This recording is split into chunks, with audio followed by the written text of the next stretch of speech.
കാഴ്ചവട്ടത്തിൽ ഒരു അതിഥി എത്തുകയാണ്. ഓർക്കുട്ടിന് ശേഷം മലയാളികൾക്കായി ഒരു കൂട്ടം. അതാണ് കൂട്ടം.com. കൂട്ടം.comന്റെ സാരഥിയായ NS ജ്യോതികുമാറാണ് ഇന്നത്തെ നമ്മുടെ അതിഥി. ആദ്യം കൂട്ടത്തെ ഒന്ന് പരിചയപ്പെടാം. മലയാളികളുടെ സൗഹൃദ കൂട്ടായ്മകൾ വളർന്നു പന്തലിച്ചു. അയൽപ്പക്കങ്ങളിൽ നിന്നും ഭൂഖണ്ഡങ്ങൾക്കപ്പുറം വളർന്ന ഈ ബന്ധങ്ങളെ ഇഴചേർത്തു നിർത്തുന്നതിലെ പ്രധാന കണ്ണി സൈബർ ലോകമാണ്.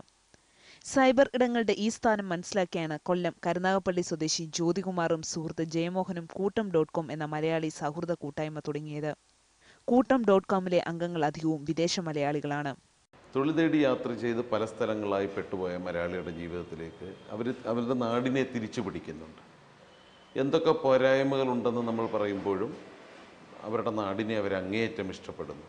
മലയാളികളുടെ സ്വകാര്യ ദുഃഖങ്ങളും സ്വകാര്യ അഹങ്കാരങ്ങളും ഇവിടെ സജീവ ചർച്ചയാകുന്നു.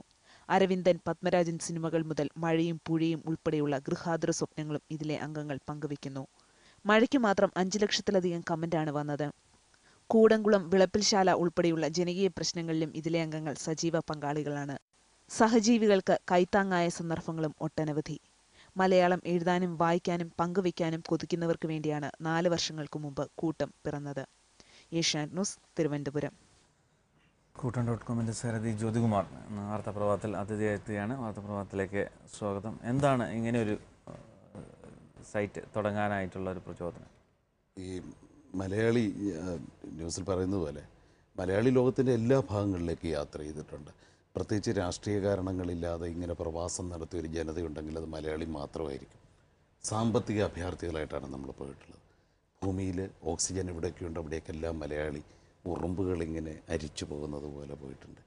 പോയ ഒരു ഇടങ്ങളിലും അവനൊരു കൊച്ചു കേരളത്തെ കൊണ്ടുപോയിട്ടുണ്ട്. ഒരു തുണ്ട്, മലയാളത്തിൻ്റെ ഒരു തുണ്ട്, ഒരു കീറപ്പഴം കരുതിയിട്ടുണ്ട്. പക്ഷേ ഇവരെ കൂട്ടിയോജിപ്പിക്കാൻ നിങ്ങളൊക്കെ ആവശ്യം പോലെ എൻ്റർടൈൻ ചെയ്യിക്കുന്നുണ്ട്, അല്ലെങ്കിൽ വിവരങ്ങൾ കൊടുക്കുന്നുണ്ട്, ഇൻഫർമേഷൻസ് കൊടുക്കുന്നുണ്ട്. പക്ഷേ ഇവരെ കൂട്ടിയോജിപ്പിക്കാൻ ഒരു പൊതു ഇടം ഇല്ല എന്നുള്ളൊരു തോന്നലിൽ നിന്നാണ് ഞാനും എൻ്റെ ആത്മമിത്രം ബാല്യകാലം മുതൽ എൻ്റെ ഹൃദയത്തിൻ്റെ അയൽക്കാരൻ, അല്ലെങ്കിൽ ഹൃദയത്തിനുള്ളിൽ താമസക്കാരൻ ജയമോഹൻ, അമേരിക്കയിൽ വളരെ അറിയപ്പെടുന്ന സോഫ്റ്റ്വെയർ എക്സ്പെർട്ടാണ്. ഞങ്ങൾ രണ്ടുപേരുടെ ചേർന്നിട്ട് ഇങ്ങനെയൊരു ചെറിയ തുടക്കം, ഒരു വലിയ ലക്ഷ്യത്തിലേക്കുള്ള ഒരു ചെറിയ തുടക്കമാണ് കൂട്ടം.com. നല്ലൊരു സ്വീകരണമായിരുന്നിരിക്കും തീർച്ചയായും പ്രവാസികൾക്കിടയിൽ. തുടക്കം വളരെ ഞങ്ങൾക്ക് ഇങ്ങനെയൊന്നും എത്തുമെന്നൊന്നും ഞങ്ങൾ കരുതിയതല്ല. ഇത് ഏറ്റവും അടുത്ത സുഹൃത്തുക്കൾക്ക് കമ്മ്യൂണിക്കേറ്റ് ചെയ്യാൻ മലയാളത്തിൽ എഴുതാൻ, ഞങ്ങളൊക്കെ പണ്ട് മലയാളത്തിൽ കുറച്ചൊക്കെ എഴുതി നടന്നവരാണ്. അതെല്ലാം എവിടെയോ ഈ തൊഴിലും ബിസിനസ്സും ഒക്കെ ചെയ്യുന്നതിനിടയ്ക്ക് ഇതെല്ലാം പോയപ്പോൾ മലയാളത്തിലൊന്ന് എഴുതാനായിട്ടൊരു ശ്രമത്തിൻ്റെ ഭാഗമായിട്ടുകൂടിയൊക്കെയാണ് ഇത് തുടങ്ങിയത്. പക്ഷേ ഇത് പെട്ടെന്ന് ആൾക്കാരങ്ങ് ഏറ്റെടുക്കുമായിരുന്നു, കാത്തിരുന്നത് പോലെ. അപ്പോൾ എനിക്കെപ്പോഴും തോന്നിയിട്ടുള്ള ഒരു കാര്യം, മനുഷ്യൻ അടിസ്ഥാനപരമായിട്ട് വലിയ വിശ്വാസത്തെയോ അല്ലെങ്കിൽ ഫോർച്യൂണിനെയോ ഒന്നുമല്ല തേടുന്നത്, സൗഹൃദത്തെയാണ്. ഈ നമ്മളും മൈക്രോ ഫാമിലി എന്നൊക്കെ പറയുകയും അങ്ങനെയൊക്കെ പറയുമ്പോൾ പോലും പുതിയ ലോകത്തിൻ്റെ പ്രശ്നങ്ങൾ, അതിൻ്റെ സന്ത്രാസങ്ങളെയൊക്കെ പറ്റി പറയുമ്പോഴും അടിസ്ഥാനപരമായ മനുഷ്യൻ തിരയുന്നത് സൗഹൃദത്തെയാണ്, നല്ല കൂട്ടുകളെയാണ്. അവനാരെങ്കിലും ഉണ്ട് കൈപിടിക്കാൻ, അല്ലെങ്കിൽ തിരിച്ചറിയാൻ, അല്ലെങ്കിൽ തലചായ്ക്കാൻ. നമ്മൾ പറയുന്നത് പോലെ ഒരു പഴയ കാൽപ്പനികതയുടെ ഭാഷ പോലെ തലചായ്ക്കാൻ ഒരു തോള് എനിക്കെവിടെയോ ഇരിപ്പുണ്ടെന്നുള്ള ഒരു പ്രതീക്ഷയിലാണ് ഒരു ദിവസം ജീവിക്കുന്നത്. ഈ സൗഹൃദ കൂട്ടായ്മ മാത്രമാണോ ലക്ഷ്യമിടുന്നത്? അതിൽ കൂടെ ഒരു പരസ്പരം എക്സ്ചേഞ്ച്, അതല്ലാതെ മറ്റെന്താണ് കൂട്ടത്തിൻ്റെ ഒരു ലക്ഷ്യം? കൂട്ടം അടിസ്ഥാനപരമായിട്ട് നമ്മളെപ്പോഴും പറയുന്ന ഒരു സൗഹൃദ സൈറ്റേ അല്ല, അതിനുവേണ്ടി മാത്രം ഉണ്ടാക്കിയതേ അല്ല. ഞങ്ങളുടെ പ്രധാനപ്പെട്ട ഒരു ലക്ഷ്യം എന്ന് പറയുന്നത് ഭാഷയിൽ, മലയാള ഭാഷ, ഈ ഭാഷ നശിക്കുന്നു മരിക്കുന്നു എന്ന് ഒരു വശത്ത് പറയുമ്പം തന്നെ സത്യമാണത്. ലോകത്തുനിന്ന് ഓരോ ദിവസവും ഓരോ ഭാഷ വീതം ഇല്ലാതായിക്കൊണ്ടിരിക്കുകയാണ്. പഴയ കേട്ട പാട്ടുകളൊന്നും കേൾക്കാതെ ജീവിക്കുന്നവരിന്നും ഭൂമിയിലുണ്ട്, ആ ഭാഷ തന്നെ ഇല്ലാതായിരിക്കും. പക്ഷേ നമ്മുടെ മലയാളം ഇങ്ങനെ മരിക്കുന്നു എന്നൊരു വശത്ത് മുറവിളി കൂടുമ്പം നമ്മൾ അറിയാതൊരു മലയാളം ജനിക്കുന്നു, അത് നമ്മൾ തിരിച്ചറിയാതെ പോകുന്നു. നിങ്ങൾക്കറിയാം, 1 ലക്ഷത്തിലധികം പേര് മലയാളത്തിൽ ബ്ലോഗ് എഴുതുന്നൊരു ഭാഷയുണ്ട് നമ്മുടേത്. 1 ലക്ഷത്തിലധികം പേര് ഇൻ്റർനെറ്റിൽ ബ്ലോഗ് എഴുതുന്നു മലയാളത്തിൽ. അങ്ങനെയുള്ള അവരുടെ എഴുത്തിനെ നിലനിർത്തുക, എഴുത്തിനൊരു നൈരന്തര്യം ഉണ്ടാക്കുക, അതാണ് കൂട്ടത്തിൻ്റെ മെയിൻ ഉദ്ദേശം. മുഖ്യമായ ലക്ഷ്യം എഴുതുന്ന ചെറുപ്പക്കാരെ ഒരുമിച്ച് കൊണ്ടുവരിക. അതാണ് ഞങ്ങളുടെ കൂട്ടത്തിൻ്റെ ഒരു ഭംഗിക്കുറവുണ്ട്. ഇപ്പം ഫേസ്ബുക്ക് ഓർക്കുട്ടോ ഒന്നും കാണുന്ന പോലെ എൻ്റെ മുഖപ്പേജിന് ഒരു സൗന്ദര്യമില്ല. അതിൻ്റെ കാരണം എന്താണെന്ന് വെച്ചാൽ അത് ഭയങ്കര തിക്കായി പോകുന്നു. കാരണം 20 ബ്ലോഗുകൾ ദിവസം ഫീച്ചർ ചെയ്യുന്നു, ഒരു വശത്ത് 10ഓളം ചർച്ചകൾ വരുന്നു. ഇതെല്ലാം കേരളത്തിൻ്റെ രാഷ്ട്രീയവും അരാഷ്ട്രീയവും പ്രണയവും തമാശയും എല്ലാം കൂടെ ചേരുന്നതാണ് ഈ ചർച്ചകൾ. ഇപ്പോഴത്തെ ബ്ലോഗുകളെന്ന് പറഞ്ഞു കഴിഞ്ഞാൽ എൻ്റെ നാടിനെ എങ്ങനെ ഒരാൾ അഡ്രസ്സ് ചെയ്യുന്നു, ഒരാൾ അഭിമുഖീകരിക്കുന്നു, പുതിയൊരു ചെറുപ്പക്കാരൻ എങ്ങനെ അഭിമുഖീകരിക്കുന്നു, അയാളുടെ അടയാളപ്പെടുത്തലുകളാണ്. ഇതിനെ അവഗണിക്കാൻ ഞങ്ങൾക്ക് പറ്റില്ല. അപ്പം പുതിയൊരു ഭാഷ പഴയത് തന്നെയാണ്. അതിന് പുതിയൊരു മാധ്യമത്തിലൂടെ കൊണ്ടുവരുന്നതിന് ഒരു പരിധി വരെ ഞങ്ങൾ സഹായിച്ചു. ഇപ്പോൾ ഈ സോഷ്യൽ നെറ്റ്വർക്കുകളുടെയൊക്കെ ഒരു പ്രധാനമായിട്ടുള്ള ഒരു പ്രശ്നം എന്ന് പറയുന്നത് ഫേക്ക് ഐ ഡിയിൽ ആളുകൾ കയറുന്നു എന്നുള്ളതാണ്. ഇപ്പം നമുക്കറിയാം പല സെലിബ്രിറ്റീസും പറയുന്നതാണ്. ഇപ്പോൾ ഫേസ്ബുക്ക് പോലെയുള്ള സോഷ്യൽ നെറ്റ്വർക്കിംഗ് സൈറ്റുകളിലെല്ലാം തന്നെ ഒരാളുടെ 5ഉം 6ഉം ഫേക്ക് ഐ ഡീസ് ഉണ്ടെന്ന്. ഈ കൂട്ടം ഇത്തരം ഫേക്ക് ഐ ഡീസിനെ ഒഴിവാക്കാനായിട്ട് എന്ത് കാര്യമാണ് ചെയ്തിട്ടുള്ളത്, അല്ലെങ്കിൽ അങ്ങനെ എന്തെങ്കിലും ചെയ്തിട്ടുണ്ടോ? താങ്കൾ പറഞ്ഞതിൽ ക്രൂരമാണ് കാര്യങ്ങൾ. നമ്മളിപ്പം ഒരു സെലിബ്രിറ്റിയുടെ ഫേക്ക് ഐ ഡി ഒന്നുമല്ല, ജീവിതം തന്നെ തകർക്കുന്ന രീതിയിൽ ഇതിനകത്തൊക്കെ ശ്രമങ്ങൾ ഒത്തിരി നടക്കുന്നുണ്ട്. ഈ വളരെ അടുത്തറിയാവുന്നവർ തമ്മിലൊക്കെ ഈ നമ്മൾ ഈ പറയില്ലേ കൊട്ടേഷൻ സംഘം, ഗുണ്ടാ സംഘം എന്നൊക്കെ പറയുന്നതിൽ സൈബർ കൊട്ടേഷൻ, സൈബർ ഗുണ്ടാ സംഘങ്ങളുണ്ട്. അവരെ വെച്ചിട്ട് ശരിക്കും ടാർണിഷിങ്, അപമാനപ്പെടുത്തലുകളുടെ ഒരു ലോകമാണിത്. മനുഷ്യ ചരിത്രത്തിൽ ഒരിക്കലും ഇന്നലെ വരെ അനുഭവിച്ചിട്ടില്ലാത്ത ചിത്രവധങ്ങളുടെ ലോകമാണ് ഈ സൈബർ ലോകത്ത് നടക്കുന്നത്. കൂട്ടം ഒരു പരിധി വരെ, ഏതാണ്ട് മുഴുവനൊന്നും നമുക്ക് പറയാനേ പറ്റില്ല. ഇതങ്ങനെ മുഴുവൻ ലൂപ്പ് ഹോൾസ് അടച്ച് ചെയ്യാവുന്ന ഒരു സംവിധാനമേ അല്ല. കാര്യം ഒരു വലയാണിത്, ഇല്ലേ? ഇതിൻ്റെ പേരിൽ തന്നെ ഒരു നെറ്റുണ്ട്, ഒരു വലയുണ്ട്, ഒരു പടർന്നു കിടക്കലുകളുണ്ട്. അപ്പോൾ ഒരു പരമാവധി ഒരു 90% മറ്റ് സൈറ്റുകളേക്കാൾ പ്രൊട്ടക്റ്റ് ചെയ്യുന്നത് ഞങ്ങൾക്ക് കൃത്യമായ അഡ്മിനിസ്ട്രേഷൻ സംവിധാനമാണ്. ഒരു അശ്ലീല ചിത്രം, അശ്ലീലത്തിലുള്ള ഒരു കമൻറ്റ്, അങ്ങനെയുള്ള ഒരു സാധനവും ഞങ്ങൾ അനുവദിക്കില്ല. പിന്നെ വലിയ സെലിബ്രിറ്റി പോയിട്ട് ഇപ്പം താങ്കളെപ്പോലെ ദീർഘകാലമായി മാധ്യമപ്രവർത്തനം നടത്തുന്ന ഒരാളുടെ പോലും എന്ന് കഴിഞ്ഞാൽ അതിൻ്റെ ജെനുവിനിറ്റി ചെക്ക് ചെയ്യാൻ ഞങ്ങളുടെ ഈ സംവിധാനമുണ്ട്. ആ മെയിൽ ഐ ഡിയിലൂടെ ഒരു ജെനുവിനിറ്റി ചെക്ക് ചെയ്തതിന് ശേഷം മാത്രമേ അതിന് അപ്രൂവൽ കൊടുക്കുള്ളൂ. അപ്പോൾ ഇതിനകത്ത് ഇപ്പോൾ പറഞ്ഞ ഫേക്ക് ഐ ഡികൾ ബ്ലോക്ക് ചെയ്യാനുള്ള സംവിധാനം, പക്ഷേ അതല്ല ചെറുപ്പക്കാർ അംഗങ്ങളായിട്ടുണ്ട് കൂട്ടത്തിൽ. അപ്പോൾ ഈ ചെറുപ്പക്കാരുടെ വികൃതികൾ എങ്ങനെ അതിൽ കണക്കാറുണ്ടോ പലപ്പോഴും? അതോ രസകരമായ തമാശകളിൽ ഒതുങ്ങുകയാണോ പതിവ്? രസകരമായ തമാശകൾ ഉണ്ടാകട്ടെ, നല്ല പ്രണയങ്ങൾ ഉണ്ടാകട്ടെ. പ്രണയത്തിന് കൃത്യമായ കൺവെൻഷണൽ മാർഗ്ഗമൊന്നുമില്ല. ഞങ്ങളുടെ കൂട്ടത്തിൽ നിന്ന് കല്യാണം കഴിച്ചവർ ഒത്തിരി പേരുണ്ട്. നല്ല ഉറച്ച ബന്ധം 4 വർഷം മുമ്പേ തുടങ്ങുമ്പോൾ അന്ന് ആദ്യ 6 മാസം കൊണ്ട് കല്യാണം കഴിച്ചാൽ നല്ല ഉറച്ച ബന്ധത്തിൽ പോകുന്നു. നല്ല പ്രണയങ്ങളുണ്ടാകട്ടെ. കാഴ്ചകളിലൂടെ മാത്രമല്ലല്ലോ പ്രണയം ഉണ്ടാകുന്നത്. പക്ഷേ ഒരു പരിധി വിടാൻ ഞങ്ങൾ സമ്മതിക്കില്ല. അതിന് കൃത്യമായ സംവിധാനം ഞങ്ങൾക്കുണ്ട്.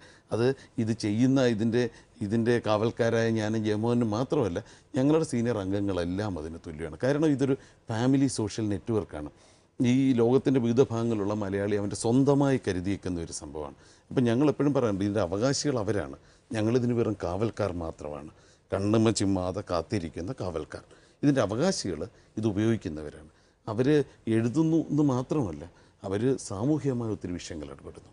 ഇപ്പോൾ ഉദാഹരണത്തിന് ഈ പൊതുവിഷയങ്ങൾ, എൻഡോസൾഫാൻ പോലെ അല്ലെങ്കിൽ കൂടംകുളം പോലെയുള്ള പൊതുവിഷയങ്ങളിൽ അവർ ഇടപെടുന്നു. നേരിട്ട് തന്നെ സമരപരിപാടികളിലൊക്കെ നമ്മുടെ അംഗങ്ങൾ ഇടപെടുന്നു. അതൊന്നുമല്ല, അത് നടത്തുന്ന ജീവകാരുണ്യ പ്രവർത്തനങ്ങൾ മലയാളിക്ക് ഒട്ടും പരിചിതമല്ല എന്ന് വേണമെങ്കിൽ പറയാവുന്ന ഒരു മേഖലയാണ്. ഇപ്പോൾ ഈ പുതിയ ചെറുപ്പക്കാരെ പറ്റി പറയുമ്പോഴൊക്കെ സ്ഥിരം നമ്മൾ ഉപയോഗിക്കുന്ന ഇവർക്ക് ഉത്തരവാദിത്വമില്ല, ഇവർക്ക് കരുണയില്ല എന്നൊക്കെ പറയാറുണ്ട്. അത് തീർച്ചയായിട്ടും ഞാൻ പറയുന്നത് എന്നെപ്പോലെ തലനിരയ്ക്കാൻ കാത്തിരിക്കുന്ന മുൻതലമുറയുടെ എക്കാലത്തെയുള്ള പരിഭവം പോലെ ഒന്നാണെന്നാണ്. ഇവർ നല്ല കുട്ടികളാണ്. ഇവർക്ക് പിന്നെ ഇൻഹിബിഷൻസ് ഇല്ല, ഈ ആദർശത്തിൻ്റെ ഭാരമോ ഒന്നുമില്ല. അവർക്ക് തോന്നുന്നത് ചെയ്യും, തോന്നുന്നത് പറയും. ഈ അമിത അഭിനയത്തിൻ്റെയോ അല്ലെങ്കിൽ അമിത വിനയത്തിൻ്റെയോ ഒന്നും ഭാരങ്ങളില്ല. ഇപ്പോൾ ഉദാഹരണത്തിന് ഇവരാണ്, ഞങ്ങൾക്ക് ബാങ്ക് അക്കൗണ്ടൊന്നുമില്ല കൂട്ടത്തിന്, കൃത്യമായ ഒരു അക്കൗണ്ടിങ് സംവിധാനമോ പാക്കേജോ ഒന്നുമില്ല. അപ്പോൾ ഒരാൾക്കൊരു പ്രശ്നമുണ്ടെങ്കിൽ അത് അറിയിച്ചു കഴിഞ്ഞാൽ ഇവരെല്ലാം കൂടിയാണ് അതിന് പണം സ്വരൂപിക്കുന്നത്. അങ്ങനെ ലക്ഷക്കണക്കിന് രൂപ അർഹരായവർക്ക് കൊടുക്കാൻ കൂട്ടത്തിന് കഴിഞ്ഞിട്ടുണ്ട്. നിങ്ങളുടെയൊക്കെ ഓർമ്മയിലേക്ക് കൊണ്ടുവരാവുന്ന പെട്ടെന്നറിയുന്ന രമ്യ ആൻ്റണി എന്ന് പറഞ്ഞിട്ടൊരു കവയത്രി ഉണ്ടായിരുന്നു ഇവിടെ. ജന്മന പോളിയോ ബാധിച്ച് ക്യാൻസർ ബാധിച്ച ഒരു കുട്ടി. ആ കുഞ്ഞിന് ചികിത്സയ്ക്ക് 2-3 ലക്ഷത്തിലധികം രൂപ കൊടുത്തത് കൂട്ടത്തിൽ നിന്നാണ്. ആ കുഞ്ഞിൻ്റെ പുസ്തകം ആദ്യമായി ശലഭായനം എന്ന പേരിൽ പ്രസിദ്ധീകരിച്ചത് കൂട്ടത്തിൻ്റെ ആദ്യത്തെ പുസ്തകമാണ്. അവളെ ഞങ്ങൾ ഒരു അനിയത്തിയെപ്പോലെ എല്ലാവരും കൈപിടിച്ച് നോക്കി. പക്ഷേ ഇത്രയും മനുഷ്യരുടെ കൈവിട്ട് മരണത്തിലേക്ക് പോവുകയാണ് ചെയ്തത്. ഓക്കെ, കൂട്ടത്തിന് എത്രത്തോളം അംഗബലം ഉണ്ട് ഇപ്പോൾ? ഇപ്പോൾ വേണ്ടി 2,40,000 പേരുണ്ട്. 260 270 ഒക്കെ ആകേണ്ടതാണ്. ഞങ്ങൾ പറഞ്ഞതുപോലെ വലിയ വികൃതികളെ ഒഴിവാക്കും. പിന്നെ ഇതിനകത്തൊരു തരത്തിലുള്ള റെസ്ട്രിക്ഷനുണ്ട്. കാരണം ഒരു കൃത്യമായ മെയിൽ ഐ ഡി ഉണ്ടെങ്കിൽ, ജെനുവിൻ മെയിൽ ഐ ഡി ഉണ്ടെങ്കിൽ മാത്രമേ അതിനകത്ത് കയറക്കുള്ളൂ. അപ്പോൾ അതേപോലെ ഈ സെലിബ്രിറ്റി മുഖം അല്ലെങ്കിൽ അങ്ങനെയുള്ളവരുടെ മുഖവുമായിട്ട് വന്നു കഴിഞ്ഞാൽ ഞങ്ങൾ അവരുമായിട്ട് റീചെക്ക് ചെയ്തിട്ട്, അതിനകത്തൊക്കെ ലൂപ്പുകളുണ്ട്. ഇപ്പോൾ നമ്മൾ റീചെക്ക് ചെയ്യുമ്പോൾ എല്ലാവരെയും നമുക്ക് പോകാൻ പറ്റില്ല. ഈ മെയിൽ ഐ ഡിയിലേക്ക് നമുക്കൊരു മെയിൽ അയക്കാവുന്നുള്ളതേ ഉള്ളൂ, അല്ലെങ്കിൽ കുറേ പേരെയൊക്കെ നമുക്ക് അറിയാവുന്നവരെ നമുക്ക് വിളിച്ചു വയ്ക്കാമെന്നുള്ളതേ ഉള്ളൂ. പക്ഷേ അത്രയെങ്കിലുമൊക്കെ ചെയ്യാൻ ഞങ്ങൾക്ക് കഴിയുന്നുണ്ട്. കൃത്യമായിട്ടും ഇതിനെ ഒരു മലയാളിയുടെ ഒരു സ്വത്വം എന്ന് പറയുന്ന ഒരു സംഭവമുണ്ട്. നമ്മൾ വീട്ടിൽ ഉപയോഗിക്കുന്ന ഒരു ഭാഷയുണ്ട് അല്ലേ, നമ്മൾ പൊതുസമൂഹത്തിൽ ഉപയോഗിക്കുന്ന ഒരു ഭാഷയുണ്ട്. ഒരുപക്ഷെ തെറിയൊക്കെ എല്ലാവരും രഹസ്യമായിട്ടൊക്കെ പറയുന്നുണ്ട്. അപ്പോൾ അത് പാലിക്കാൻ നിർബന്ധിതരാണ്. ഒരു ലിഫ്റ്റിൻ്റെ മര്യാദ എന്നൊരു പഴയ പ്രയോഗമുണ്ട്. ലിഫ്റ്റിൽ കയറുമ്പോൾ നിറഞ്ഞ ആളുകൾ കയറുമ്പോൾ പാലിക്കേണ്ട മര്യാദകളുണ്ടെന്ന് പറഞ്ഞതുപോലെ ഒരു ലിഫ്റ്റിൻ്റെ മര്യാദ പാലിക്കണം. ഓക്കെ, പക്ഷേ ഇപ്പോഴത്തെ യുവതലമുറയെ സംബന്ധിച്ചോളം ഫേസ്ബുക്കാണ് അവരുടെ ഒരു അൾട്ടിമേറ്റ് അല്ലെങ്കിൽ അവരുടെ അവസാന വാക്ക്. ഓക്കെ, പക്ഷെ അപ്പോൾ അതിൽ നിന്നൊക്കെ ഒന്ന് വ്യത്യസ്തമാവാൻ കൂട്ടത്തിന് എങ്ങനെ സാധിക്കും? അത് ഈ ഫേസ്ബുക്കിൻ്റെ ഒരു തലത്തിലേക്കൊന്നും നമുക്ക് ചിന്തിക്കാൻ പോലും പറ്റില്ല. ഒരു വലിയ മൾട്ടി ജൈൻ ഗ്രൂപ്പാണ് അതിൻ്റെ പിന്നിലുള്ളത്. ഫേസ്ബുക്കിനൊക്കെ മുടക്കിയിരിക്കുന്ന പണം എടുത്തു കഴിഞ്ഞാൽ നമ്മുടെ ബജറ്റിനെക്കാട്ടിലൊക്കെ കൂടുതലാണ്. കേരളത്തിൻ്റെ ഒരു 10 വർഷത്തെ ബജറ്റൊക്കെ വരും ഫേസ്ബുക്കിന് ഇതുവരെ അവർ സ്പെൻഡ് ചെയ്തിരിക്കുന്നത്. നമുക്കങ്ങനെയൊന്നും ചിന്തിക്കാനൊന്നും പറ്റില്ല. ഇതൊരു ഒരു വളരെ പാരലലായിട്ട് സമാന്തരമായിട്ട് ഒരു ഭാഷയുടെ ഉറപ്പിൽ, ഒരു ഭാഷയുടെ ബലത്തിൽ 2 സുഹൃത്തുക്കൾ മറ്റു കുറേ സുഹൃത്തുക്കളെയും പിടിച്ചുകൊണ്ട് നടത്തുന്ന ഒറ്റപ്പെട്ട ഒരു സമരമായിട്ട് കരുതിയാണ്. പക്ഷേ ഈ ഫേസ്ബുക്ക് ഞങ്ങളെയൊക്കെ ബാധിച്ചിട്ടുണ്ട്. കാരണം ഈ ചെറിയ പിള്ളേർക്ക് അത് വളരെ സൗഹൃദം, ഈ പെരിഫറൽ സൗഹൃദത്തിനെ അത് ഭയങ്കരമായിട്ട് സഹായിക്കുന്നുണ്ട്. ഈ അവർക്ക് വേണ്ട താൽക്കാലികമായി വേണ്ട സാധനം. പക്ഷെ ഞങ്ങളുടെ ഒരു പ്രധാന ലക്ഷ്യം അതല്ല. അതുകൊണ്ടാണ് വളരെ ചെറിയ കുട്ടികൾ ഞങ്ങളുടെ അവിടെ സർവൈവ് ചെയ്യില്ല, വന്നാൽ ഓടിപ്പോകാറാണ് പതിവ്. കാര്യം അവർക്ക് വേണ്ടത് പലതും അവിടെ ഒന്നും കിട്ടാറില്ല. പക്ഷേ എഴുത്തിൽ, വായനയിൽ, ഈ മലയാളത്തിൻ്റെ ജനാധിപത്യ സംവിധാനങ്ങൾ മാറ്റുന്നതിൽ എൻ്റേതായൊരു പങ്ക് അർപ്പിക്കണമെന്ന് കരുതുന്നവർക്ക്, അല്ലെങ്കിൽ എൻ്റെ നാടിനോട് വല്ലാത്ത പ്രണയമുള്ളവർക്ക് ഒക്കെ കൂട്ടം അതൊരു ഭാഷ കൊണ്ട് കണക്ട് ചെയ്യുകയാണ്. ഈ പുറം നിട്ട് എന്നും ആ ഭാഷ കേൾക്കുമ്പോഴാണ് നമുക്ക് അതിനോടൊരു ഒരു വലിയ പ്രതിപത്തിയില്ലാത്തത്. പക്ഷേ ദൂരക്കാഴ്ചയുടെ സൗന്ദര്യം വളരെ വലുതാണ്. തിരുവനന്തപുരത്ത് വിമാനത്താവളത്തിൽ വിമാനം വരുമ്പോൾ ആ പച്ചപ്പ് കാണുമ്പോൾ ഓരോരുത്തരും അനുഭവിക്കുന്ന ഒരു സാധനമല്ല ദൂരക്കാഴ്ചയുടെ സൗന്ദര്യം എന്ന് പറഞ്ഞാൽ. ഈ നാടിനെ കാണുന്നവർ ഇതിനെ വല്ലാതെ ആർത്തിയോട് പിടിക്കുന്നുണ്ട്.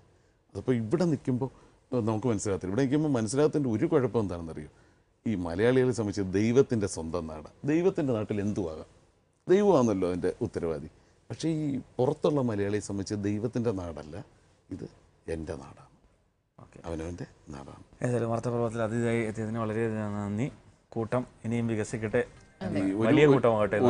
ഒരു സെക്കൻഡോടെ എനിക്ക് ഈ കൂട്ടത്തിനകത്ത് ആരെങ്കിലും ജോയിൻ ചെയ്യാൻ താല്പര്യമുണ്ടെങ്കിൽ അവർക്ക് www.KOOTTM ആണ് കൂട്ടം. അപ്പം കൂട്ടത്തിൽ നല്ല സൗഹൃദങ്ങൾക്ക്, നല്ല എഴുത്തിന്, നിങ്ങൾക്കൊക്കെ ഈ ഇങ്ങനെ പറഞ്ഞാൽ മാത്രം പോരാ, എഴുതണം, കൂട്ടത്തിൽ എഴുതണം. എല്ലാവരെയും സ്വാഗതം ചെയ്യും. ഭാഷയെ സ്നേഹിക്കുന്നവർക്ക് കൂട്ടത്തിൽ വേണമെങ്കിൽ അംഗമാകാം അല്ലേ? അത്തരത്തിലൊരു ക്ഷണം കൂടി ഈ ഒരു അവസരത്തിൽ എന്തായാലും ഒരുപാട് നന്ദിയുണ്ട്. വാർത്താപ്രഭാതത്തിൽ അതിഥിയായി